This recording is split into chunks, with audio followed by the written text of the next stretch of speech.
Je suis avec Sarah, scénariste. Bonjour Sarah. Est-ce que tu peux présenter le scénario, ton scénario qui a été sélectionné cette année au Fantasy Film Festival? Oui, bien sûr, avec plaisir. Alors j'ai écrit une histoire qui parle notamment de mythe des sirènes. Voilà. Donc ça se passe au moment de la Renaissance, au XVIe siècle. Et le titre? Et le titre, c'est l'île de Parthénope. Et donc ça se passe au XVIe siècle. Et donc voilà, c'est la période de la Renaissance. On a tous plus ou moins des données historiques sur le XVIe siècle. Je ne vais pas faire un résumé. Mais sur le principe, c'est un équipage avec des personnages européens qui viennent un peu de différents pays. Donc il y a des Espagnols, des Italiens, etc. Au moment de la Renaissance, il y a l'Inquisition espagnole qui est en place. Donc du coup, c'est un peu compliqué pour cet équipage parce qu'il se trouve que ce sont des personnages avec des pouvoirs de feu. Donc forcément, ils sont considérés comme des sorciers et des sorcières. Voilà. Ce qui forcément... en général, ça parle bien. Les sorciers et les sorcières, on aime bien cette histoire-là. Et moi aussi, j'avoue, j'aime beaucoup ça, totalement. Et du coup, c'est une histoire où ils arrivent sur une île et puis ils espèrent sur cette île pouvoir s'installer tranquillement et y vivre, tout simplement. Sauf qu'évidemment, sur les îles, des fois, il y a déjà des peuples qui vivent là, ce qu'on oublie totalement aussi. Et là, le problème, c'est que le peuple qui vit là, ce sont des sirènes. Donc... elles sont pas très gentilles, elles sont pas très contentes de voir des étrangers s'installer sur leur île et elles ont qu'une seule envie forcément, c'est d'aller les tuer. Donc voilà, on va avoir une guerre entre sorcières et sirènes. Entre sorciers et sirènes, voilà. Guerre entre le feu et l'eau. Voilà. Okay. Très bien. Alors on va commencer le quick fire interview. Est-ce que tu es prête? Vas-y. Allez, on démarre. Quel film t'a donné envie de faire du cinéma? Tétro de Francis Ford Coppola. Un réalisateur ou un scénariste que tu admires? Martin Scorsese. Ok. Un mot pour décrire ton scénario? Sirène. Un genre que tu n'oserais jamais tenter? En tant que scénariste? En tant que scénariste. La comédie romantique. Je dois être absolument pas douée pour ça, je pense. Je pense que tu es la première fille à dire ça. Oui, peut-être, mais bizarrement, oui. D'accord. Jour ou nuit pour écrire? Jour, le matin. Ah oui. Au réveil? Au réveil. Avant le café? En même temps que le café, parce que c'est mieux, c'est plus Les idées agréable. fusent. C'est ça. Ok. Silence ou musique pour écrire? Musique, toujours. Je suis Quel genre de musicienne et j'aime avoir de la musique en fond, donc moi c'est souvent de la musique et c'est souvent de la harpe du coup, parce que je joue de la harpe. Voilà. Incroyable. Ok. Avec qui rêves-tu de collaborer? En France, à l'étranger de manière générale. C'est ton rêve, ton choix. Avec qui je voudrais collaborer? Ridley Scott, Spielberg, ça on a de l'ambition. Voilà quoi, ça me plairait plus que tout. Et oui, hein, il faut rêver grand. Il faut rêver grand. Ok. Le film que tu as le plus regardé dans ta vie? Bah du coup, ce sera un film de Scorsese, ce sera Les Infiltrés. Que j'ai vu. Tu l'as regardé combien de fois? 15, 20 fois déjà. J'adore la musique, j'adore la réalisation, le scénario est vachement bien, les dialogues sont bien écrits, les personnages sont hyper bien structurés, on suit l'histoire, on est pris dedans. Et même si on sait la fin, on a envie de le revoir. Ok. Un cliché de cinéma que tu adores? Un cliché de cinéma que j'adore.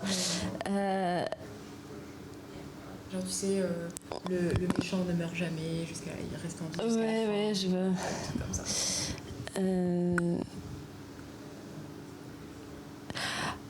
Alors, je crois que là, je vais parler des Américains parce qu'ils font un truc qui est quand même fabuleux. Ce cliché de deux personnages vont dans un lit. Le lendemain, et voilà, et c'est tout. Il y a un joli drap, le maquillage et la coiffure nickel des filles au réveil. Oh mon Dieu. Je suis d'accord, c'est mon cliché préféré. Oh là là. Même le liner, il a tenu jusque toute la nuit dans le lit. C'est incroyable. Et la lumière sur le visage, tu sais, qui est parfaite. Oui, bien calculée pour que les yeux se reflètent dans le miroir juste en face. Waouh. Je rêve de voir un réveil avec une femme avec les cheveux réellement en bataille. Tu vois, les cheveux qui partent comme ça, oui, les yeux gonflés, les croûtes au coin de l'œil. Okay. Un vrai réveil après une soirée mouvementée, tu sais, gueule de bois. C'est ça, total. Ok. Ta scène préférée ou ta partie préférée dans ton scénario? Je dirais la scène de la rencontre entre les deux jeunes amoureux. Bizarrement. Parce que c'est une scène où il y a de la musique. Tu peux donner un peu plus de contexte? Oui, en fait, il y a au milieu de cette guerre entre les humains et les sirènes, il y a toujours une petite histoire de Roméo et Juliette. Et dans mon Roméo et Juliette, donc j'ai un jeune homme. Cliché, on est d'accord. Mais bon, des fois, on aime quand même en même temps. On en met quand même. On en met toujours dans l'écriture. Et c'est clair. C'est dur d'être totalement original de A à Z. Donc des fois, on réutilise des histoires qu'on connaît. Et donc du coup, voilà, il y a donc il y a un jeune homme qui a 20 ans, qui est un jeune grec. Et qui rencontre l'une des sirènes, qui n'est pas l'une des méchantes, qui a de la chance, il survit.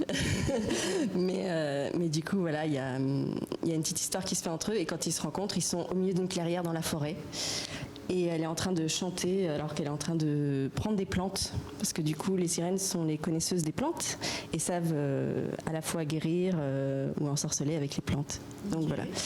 Donc c'est dans ce contexte-là qu'il la rencontre. Il la rencontre et elle est en train de chanter une chanson en grec, donc dans sa langue à lui. Et c'est comme ça que ça lui fait plaisir d'entendre de retrouver un peu de son pays à lui, et du coup il est touché. Et puis c'est comme ça qu'il commence à discuter. Ah, c'est beau, c'est beau. Pour quelqu'un qui n'aime pas les comédies romantiques.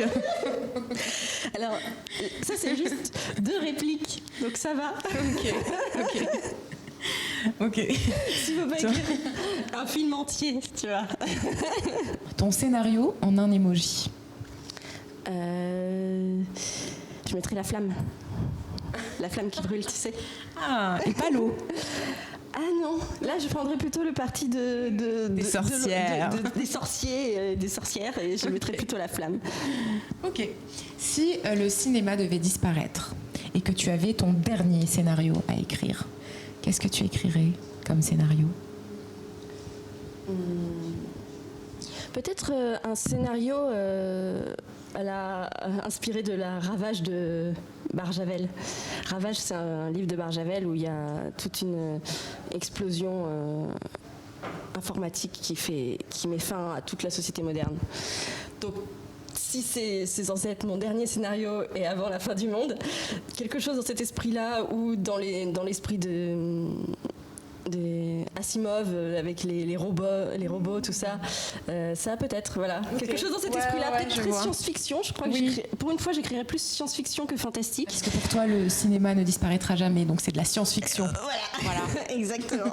C'est ça. Okay. Je pense qu'il survivra toujours, sous différentes formes, de différentes manières, et voilà. Et heureusement. Ouais. Merci beaucoup, Sarah, et bon courage Merci beaucoup pour le festival et pour la suite. Merci.